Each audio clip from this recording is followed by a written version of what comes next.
দরজায় কড়া নাড়ছে ভোট, যা ঘিরে উচ্ছ্বাস যেমন আছে তেমনই আছে উৎকণ্ঠাও।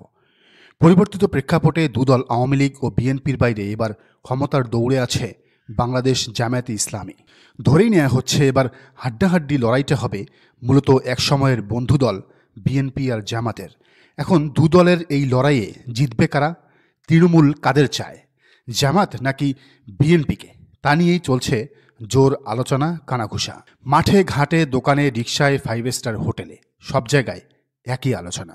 জিতবে কে, ধানের শীষ নাকি দাড়িপাল্লা? মানুষের এই ডিলেমা দূর করতে নানান সময় নানান সংস্থা নানাভাবে চালাচ্ছে জনমত জরিপ। ফলাফলে কোথাও তারেক রহমানের বিএনপি, কোথাও এগিয়ে রয়েছে শফিকুর রহমানের জামায়াতে ইসলামী।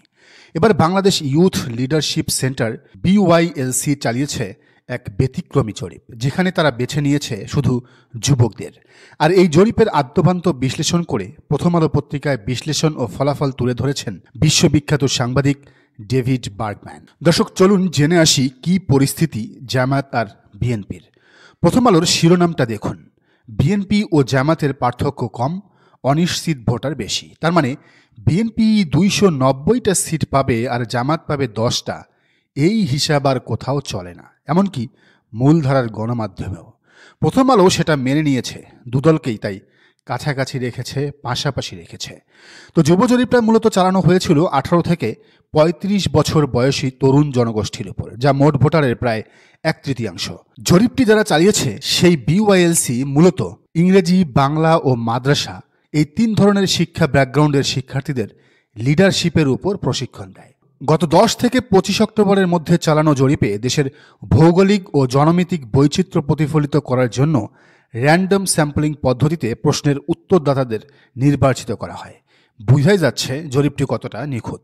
তো সাংবাদিক ডেভিড বার্গম্যান বলছেন, বাংলাদেশে জরিপকে মানুষ সাধারণত সন্দেহের চোখে দেখে, এমনকি সেগুলো যদি বৈজ্ঞানিক পদ্ধতিতেও করা হয়। অনেকের যুক্তি হলো, মাত্র হাজার কয়েক লোকের উত্তর দিয়ে বাংলাদেশের জনগণের জটিলতাকে পুরোপুরি তুলে ধরা সম্ভব নয়। এছাড়া এদেশের ভোটাররা অপরিচিত মানুষের কাছে তাদের আসল রাজনৈতিক পছন্দ প্রকাশ করতে চায় না।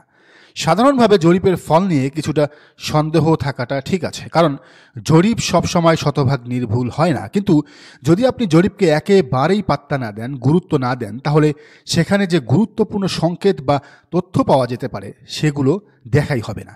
বিশেষ করে গত সরকার পতনের পর যেসব জরিপ হয়েছে সেগুলো একটার পর একটা প্রায় একই রকম ফল দেখাচ্ছে।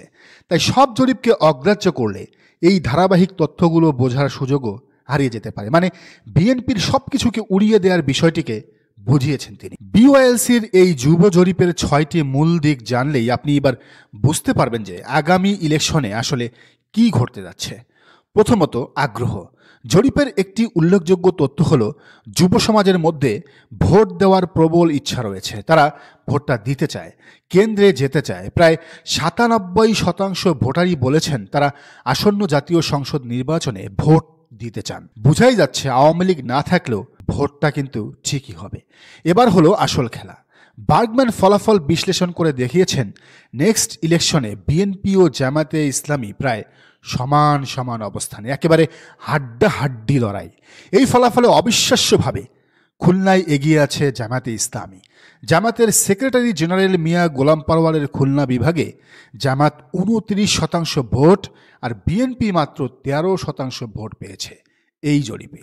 মানে বাগেরহাট, খুলনা, সাতক্ষীরা, যশোর, চুয়াডাঙ্গায় সবচেয়ে এগিয়ে জামাত। এদিকে চট্টগ্রামে বিএনপি 19%, জামাত 10%, ঢাকায় 24% বনাম 19% এবং রাজশাহীতে 39% বনাম 27%।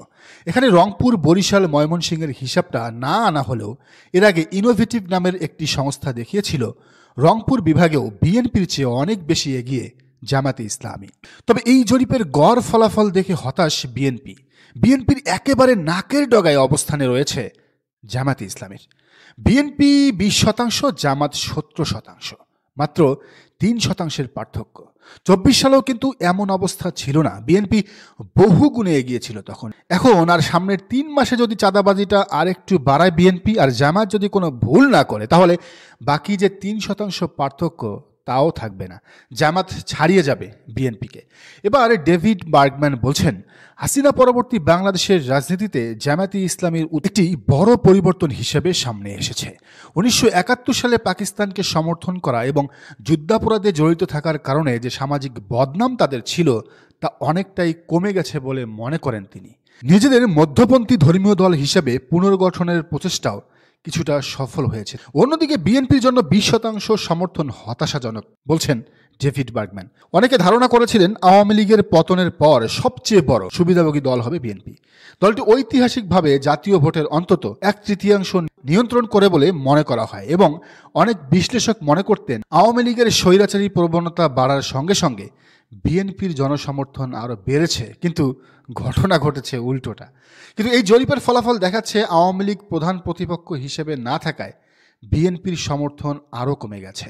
আওয়ামী লীগ এখনও উল্লেখযোগ্য সমর্থন ধরে রেখেছে। কিছুটা অবাক করার মতো বিষয় হলো, এই জরিপে অংশ নেওয়া তরুণদের 10% বলেছেন তারা আওয়ামী লীগকে ভোট দিতে চান।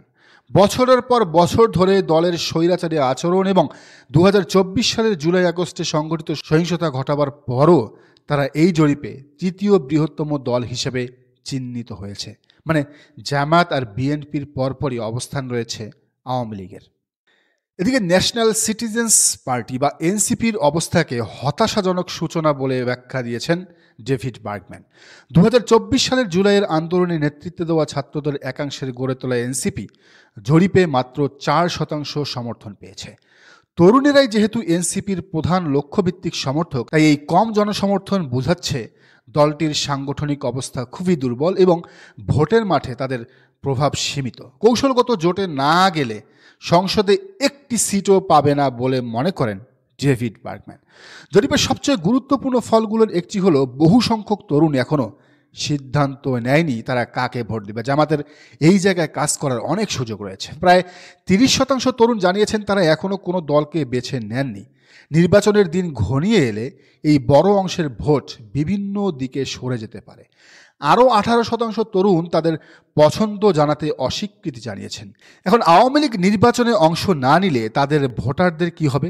জরিপ বলছে এমন হলে তখন নৌকার 56% সাপোর্টার কোনো ভোট দিবে না। যারা দিবেন তারা বিএনপিকে 20% আর জামাতকে দিবেন 17%। শেষ কথা হলো, এই বিওয়াইএলসি যুব জরিপ দেখাচ্ছে বিএনপি ও জামাত একেবারে কাছাকাছি অবস্থানে। এই একই জরিপ 1 মাস পর করলে দেখা যাবে বিএনপি বরং জামায়াতের চেয়ে পিছিয়ে গেছে। এখন জামায়াতে ইসলামী কি পারবে এই সুবর্ণ সুযোগটা লুফে নিয়ে এবারই ক্ষমতার মসনদে বসতে? দর্শক, আপনার কি মনে হয় জানান কমেন্টের ঘরে। আর এই চ্যানেলে নতুন হলে অবশ্যই সাবস্ক্রাইব করে বেল আইকনটি বাজিয়ে